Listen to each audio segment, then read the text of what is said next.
Story 1. My housemate is dead, but everyone is pretending she's not. Has anyone ever been in a situation like this before? So anyway, it all started last week. I live with 4 roommates: Jess, Lily, Dane, and Miguel.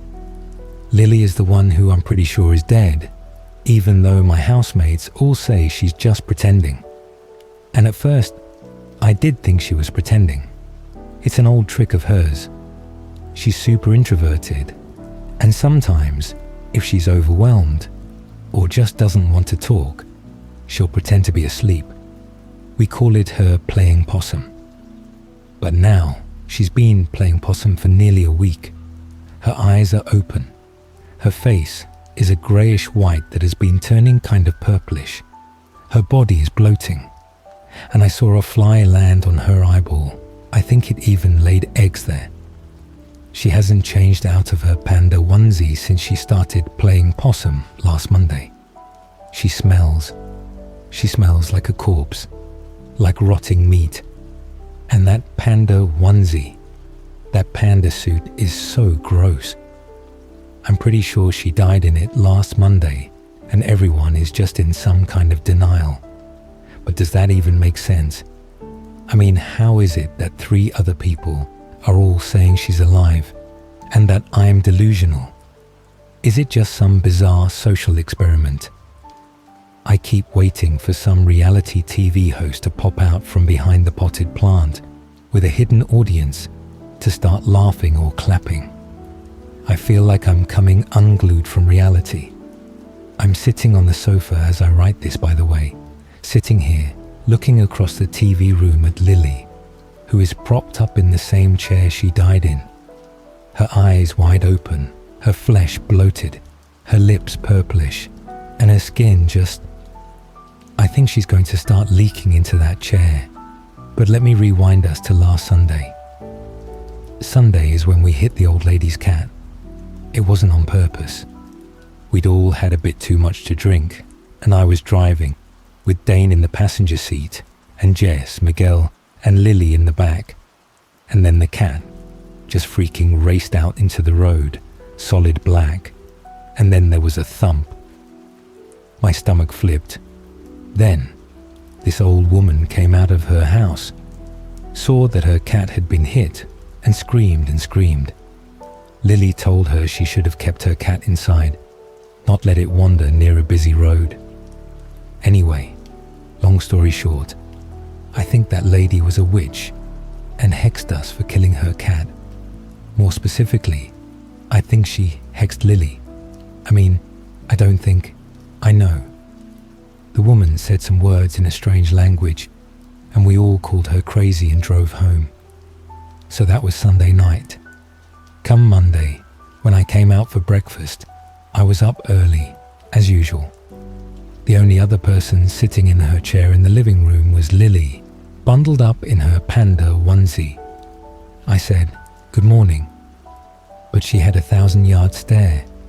I figured she just wanted to be left alone and didn't think anything more of it until I got home from work in the afternoon.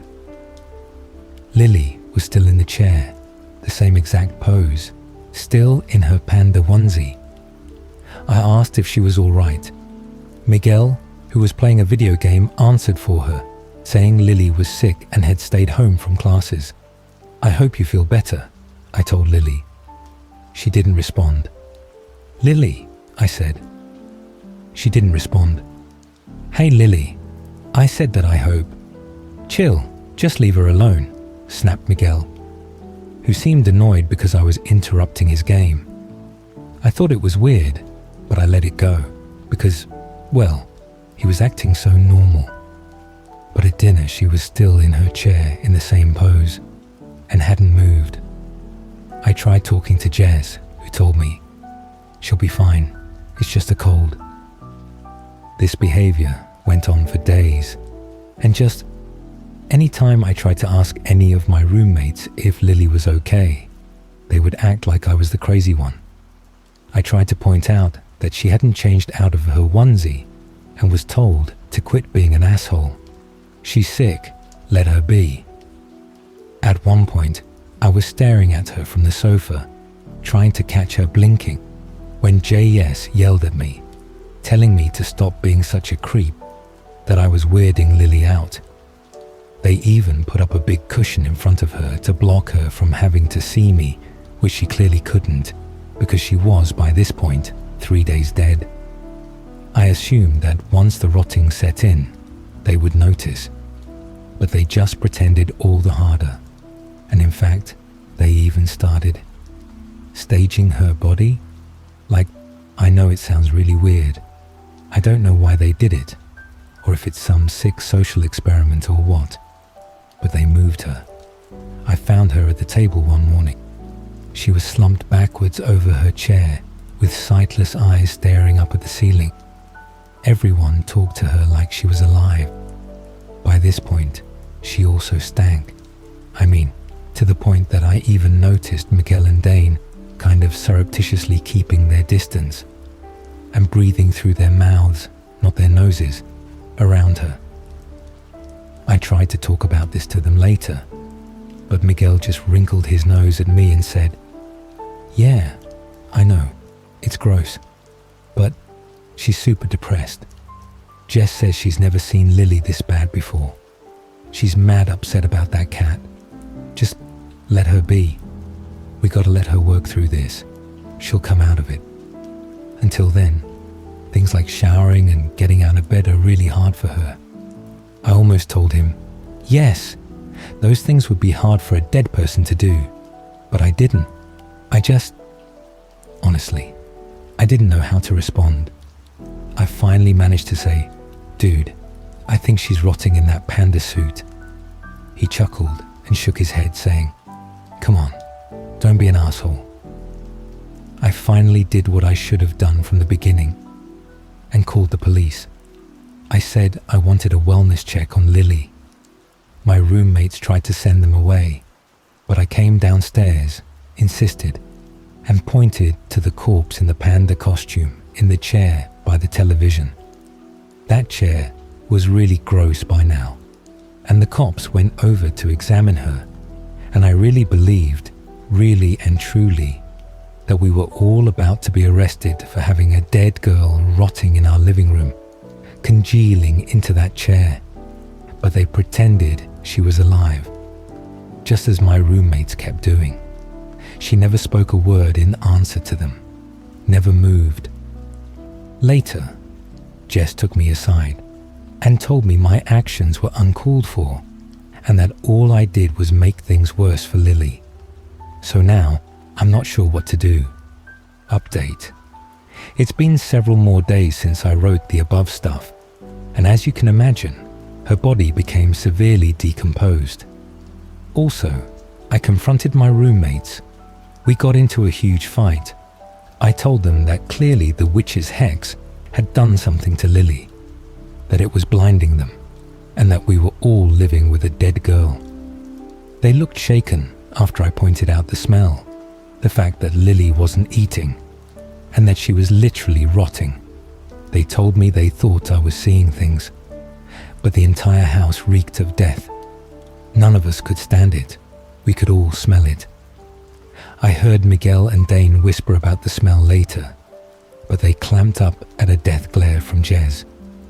So I finally decided to take action. Last night, I bundled up the corpse in the panda suit and drove it out to the woods. There are these high bluffs out there. I tossed the corpse down the rocks. The animals out there will pick it to pieces if it isn't already too rotted for them to eat. I came back home, cleaned up around the house, put that disgusting chair out on the curb, and finally went to bed.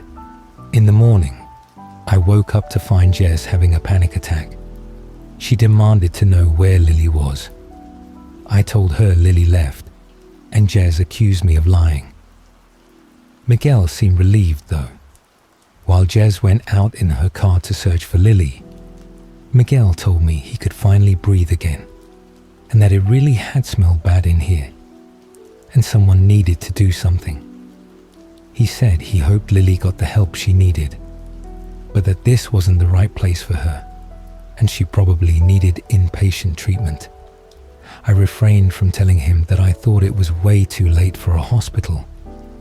Anyway, her body being gone should be a good thing, except I think the hex is now hitting the rest of us, because Dane, he's always a late sleeper. He didn't wake up during Jess's freakout or my conversation with Miguel, but now it's afternoon, and I just came out and found him sitting next to Miguel on the sofa playing video games. Only, he's not actually playing. His eyes stare straight ahead, and his hands don't move. There's a first-person shooter on the screen, and Miguel keeps telling Dane that he needs to step up his game. But Dane is literally doing nothing, seeing nothing. I think he's like Lily was last Monday, like the hex hit him, and now he's dead, but nobody can see it. I don't know if I should wait for his body to rot, or if I should just take him out to the bluff sooner. If this plays out the same way, Miguel won't stop pretending Dane is just fine, and Jess will come home and also believe that he's still alive. Even the police will believe it. Why am I the one the hex didn't hit?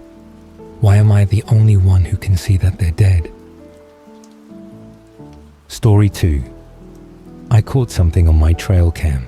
It's trying to pretend it's a cat. I set up the trail cams after something got into my chicken coop. It wasn't a fox or a coyote. They leave mess bloody mess. Let me tell you, I've cleaned up more than a few of those over the years. This one, it was precise. The wire was clipped, the latch was open, and 4 of my best layers were gone without a trace. I live out here alone, so I had no one to back me up when I told the story. But I know what I saw, or rather, what I didn't see. And I didn't see no damn coyote. You sure about that? Hayes asked down at the general store. I know what a mess they make. Someone stole them. Who's out here stealing your hens, Carrie? I don't know. I slapped my money down on the counter. That's the point of the cameras. I'm going to see who took them. Hayes looked amused. You think those chicken thieves are going to come back around a second time? Yes. And if they don't, just give me the damn cameras. And up they went. The first few nights, I caught the usual critters. Raccoons scuttling through the underbrush, a few deer passing by, even a bobcat slinking along the tree line. But none of them clipped the wire and cleanly stole my hens, so I left them be. It was 5 nights before something else came onto the screen. At first, I thought it was a mountain lion. Big, sleek, moving low to the ground with purpose. It padded right through the frame of my western-facing cam at 2:47 a.m. But something about it was off. The legs were too long. The way the skin bunched around the joints looked unnatural, like it had extra folds it didn't know what to do with. And when it turned its head slightly, its eye was all wrong. Too round, too bright, like a human eye catching the light. I convinced myself I was seeing things. Low resolution, bad angle, maybe even a trick of the light, but I kept the cameras up. The next night, it came back. This time, I got a full body shot. The skin around its shoulders was peeling, like an old leather jacket stretched over something too big for it. I could see the wet sinew beneath, glistening under the moon. The face was the worst part. It had the shape of a mountain lion, but the edges didn't sit right, as if pulled too tight, and the mouth turned to the camera, and it smiled. Then it was gone, vanished into the darkness. I had no proof, but I knew in my heart that whatever I just caught on film was the culprit. That creature. It was the one that took my hens. Just my luck that it wasn't the local kids, bored and looking for something to do. Just my luck it had to be, whatever that was. I didn't sleep that night. I kept the shotgun by my bed, with every light in the house on. My closest neighbor is 6 miles out, and I wasn't about to call the sheriff over a mountain lion with a weird face. But I didn't shut my eyes once. It just felt wrong. "You're letting it get to you, Carrie," I exhaled. "Acting just as bad as when you were drinking. Got yourself jumping at shadows." Nope. There was no chance I was tricking myself into relaxing. My eyes were still open when dawn came. The night after that, the camera by my coop caught it standing on 2 legs. It was blurry, sure, but the shape was unmistakable. It had the hind legs of a big cat, but its torso was wrong. Too long, too thin. The skin had sloughed off in places, leaving exposed ribs and raw muscle. The face, it wasn't a cat's anymore. Does that make sense? It still had the skull of a cat, the ears, the fur, but the fur was slipping back like a hood, and the muzzle had been twisted up somehow, or bent down, or just crashed in a way that let the smile get wider, the mouth gaping open like no animal's should. And the eyes, no doubt about it, human. It looked at the camera again, and then I watched as it took its hands and snapped the chicken wire with its bare hands. I ran out at dawn, yanked down every camera, and dumped them in the shed. I figured if I ignored it, it would go away. Childish, sure, but what else could I do? Go out there and face it? Just the thought had me shaking in my boots, so I told myself I was seeing things, that I had been awake too long, looking for something that wasn't there. This morning, I found the last remaining trail cam sitting on my front porch. I know I didn't put it there. I hadn't even looked at the footage yet. My hands shook as I clicked through the files. The final image was taken at 3:12 a.m. The creature was no longer walking through the woods. It was standing right in front of the camera, too close, its torn skin hanging in strips. Its mouth was open wide, its lips peeled back, revealing rows of jagged, uneven teeth. And its eyes, they were staring right into the lens, into me. Then, in the last frame, it screamed. I don't remember throwing the camera. I don't remember running back inside, but I remember the sound. It wasn't caught on video, but I heard it. A high, keening wail, like metal tearing, like something forcing its way through flesh that was never meant to hold it. I haven't left the house since. I don't know what it wants, but I know one thing. It's watching me now. And hands that can snap wire can easily figure out how to open a flimsy wooden door. Story 3. I work at a hotel, and I've been watching a man on the cameras running on the hotel gym's treadmill for hours. I work the graveyard shift at a small, mostly empty hotel just off the highway. The hours suck, obviously, but other than that, it's a pretty cushy job. I clock in, settle down in the back office, and watch downloaded movies or shows on my laptop. The connection isn't great back there, but it's a place where I can sit out of view of the guests and relax, so I prepare accordingly. Periodically, I glance at the CCTV monitor on the wall in front of my desk, mostly to see if anyone at the front desk needs help, or to check when my co-workers arrive in the morning, so I can brush the Cheeto dust off my shirt and pretend I wasn't half asleep just moments before they showed up. The cameras cover several other areas of the hotel too. Each stairwell, multiple views of the parking lot outside, and every exit door, the kitchen, laundry room, lobby, and a few other spots. There's also a camera in the gym, though no one ever uses it. The hotel isn't exactly known for stellar cleanliness or fully functioning facilities. Our pool hasn't been open to guests in months, and our gym has only one working treadmill, a couple of weights, and I think a pull-up bar. I've been working here for a few months, and I don't believe I've ever even been inside the gym. Anyway, at about 2 a.m., 2 hours into my shift, I glance up from my show to check the cameras and notice that the light in the gym is on. The grainy footage reveals a man, average looking, perhaps on the older and heavier side, running on the one working treadmill. I don't recall checking him in. I'm not the one who usually handles that, since most people are already in before my shift begins. Whatever, I thought. I can hardly judge him. It looks like he's doing more exercise than I ever do. I go back to my show, getting up once to grab another bag of chips from the concession area. When I return, I check the time. 2:32 a.m. The only instance of actual work I do starts at 3 o'clock, when I run the nightly audit on the computers, so I have to start keeping a closer eye on the clock.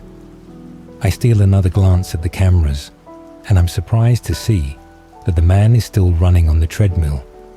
Well, maybe not continuously. Perhaps he took a break to do other workouts and then returned to running. Or maybe he's been running the entire time. I don't know anything about exercise. Even with the crappy video quality, I can clearly see that he's sweating profusely. His shirt has darkened considerably, and his thinning hair is visibly slicked back. All I can think is, good for him, I guess. Perhaps this older guy should be motivating me to start working out for real. I finish another episode before getting up to start the audit process, which usually takes a couple of minutes. Before leaving the office, I check the cameras again, mainly because I dislike being surprised by a guest waiting at the desk whenever I step out. That's when my eye immediately catches the treadmill guy. Not just because he's still running, which is odd enough, considering it's been a full hour of, I'm pretty sure, non-stop running at a brisk pace for a man like him, but because this time he's staring straight at me. Well, not at me directly, but at the camera in the corner of the gym. I froze. We locked eyes, even though I knew full well he couldn't see me. He had a dead-eyed, slack, exhausted expression on his face, and yet he was still running, his arms no longer swinging with his stride but hanging limply at his sides. I stood there for several long seconds, confused and utterly creeped out by what I was witnessing. Just as I decided to write him off as a weirdo and turn away from the monitor to get on with my work, he suddenly smiled at me. At the camera, I should add.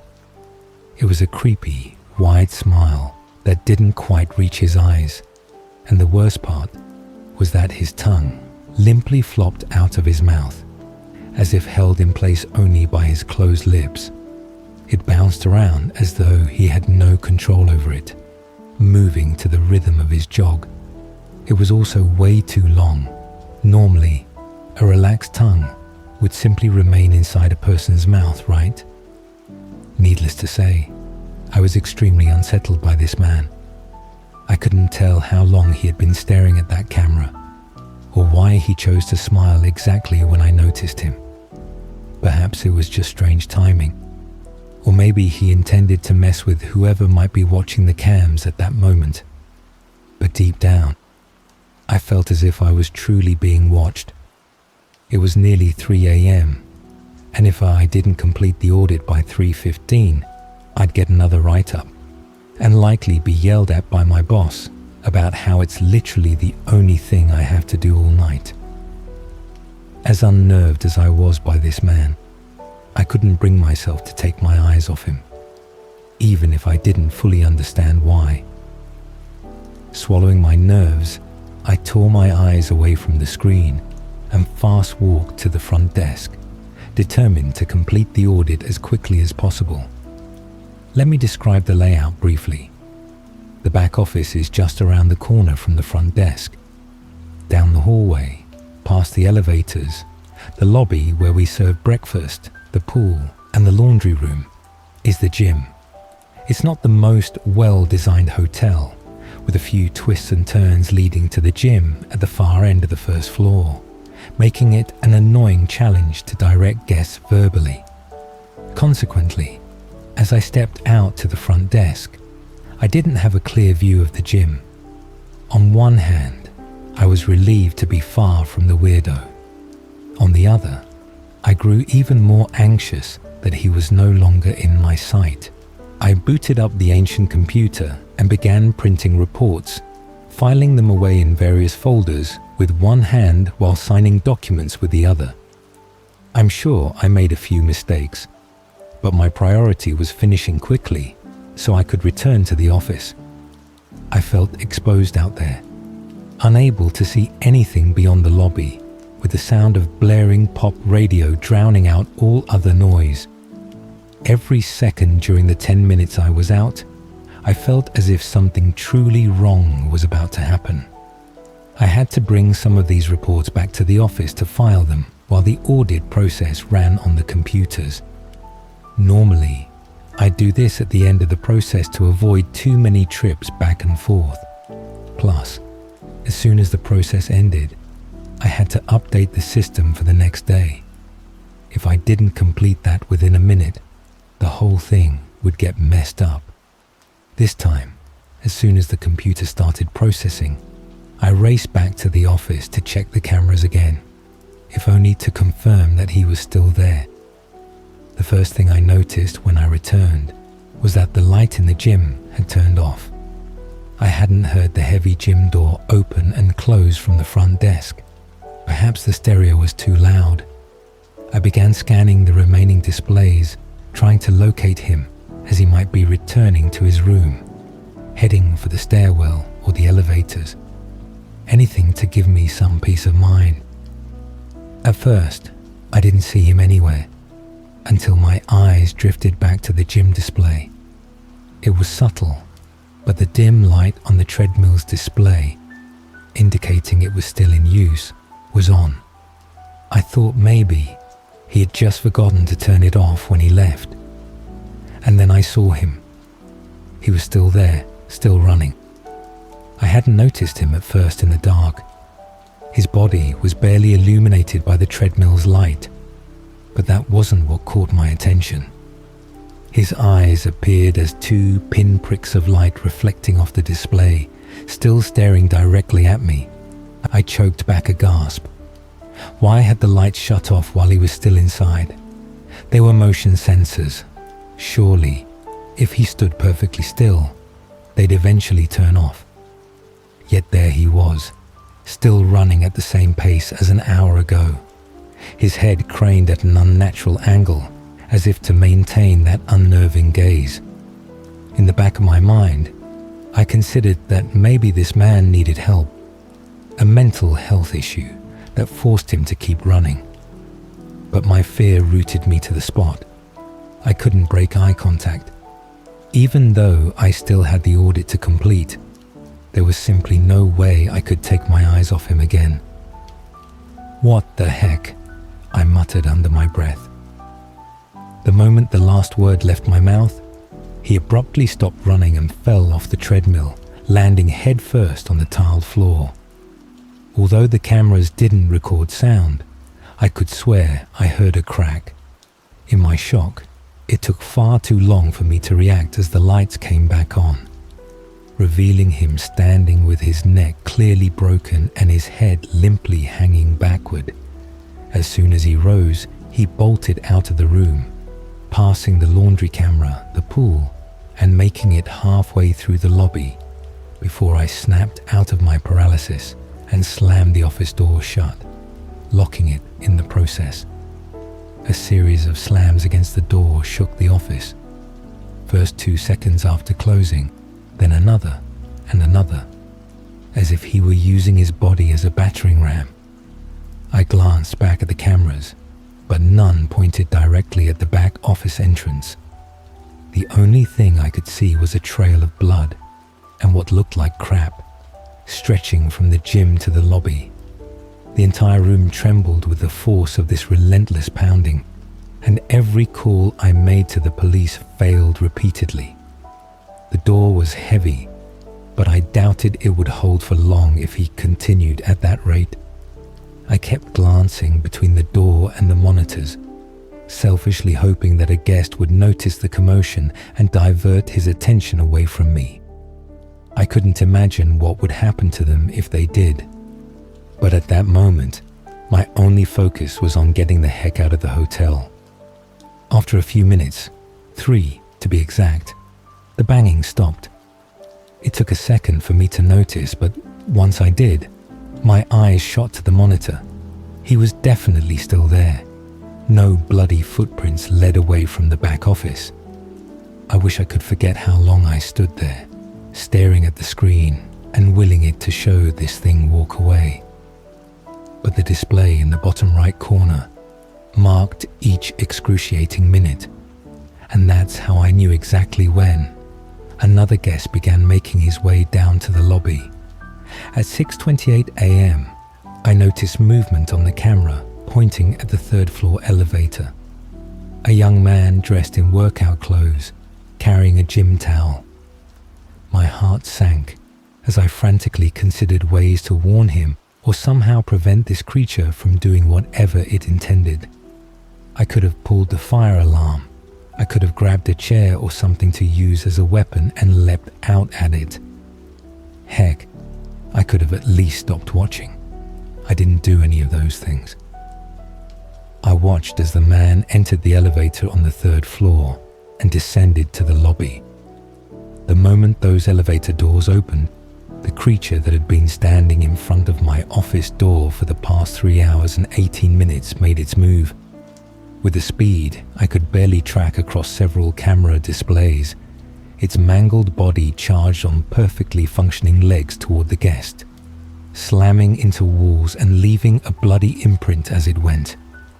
The guest managed to step barely 1 foot off the elevator before the creature tackled him back inside. I only saw a spray of blood hit the opposite wall as the elevator door slowly closed again. This was my chance to get the heck out of the hotel and never look back. But I found myself rooted to the ground in fear. I couldn't tear my eyes away from the monitor, so I watched as the elevator door slowly opened once more. The guest stepped out, just as he had walked in, with the same chipper smile on his face. I watched him pass by the front desk, the lobby, the pool, and the laundry room, all the way to the gym. I was already out the door and on my way to never coming back before I saw him enter. I'm writing this in my car a few miles from the hotel because I couldn't bring myself to go home yet. I figured I should make my version of events public just in case.